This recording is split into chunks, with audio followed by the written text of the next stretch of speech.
Now we're going to export each shape separately. First, click on the fidget base to select it, click Export, and click STL. Next, click the fidget gear to select it, and click Export and STL.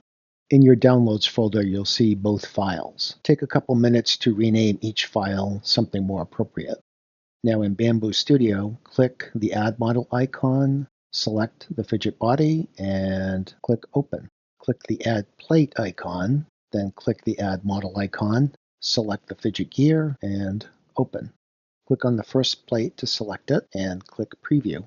Before the Print Plate option in the upper right-hand corner, there's a down arrow. Click that, and choose either to save your sliced file to a micro SD card if you're using that method of printing, or click Send if you're sending the print job via Wi-Fi. To slice the gear, you can click the gear preview, then click the down arrow, and either choose to export to an SD card or send the print job via Wi-Fi.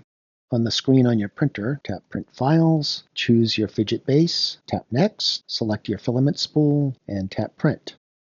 When the fidget base is done printing, repeat the process for the fidget gear.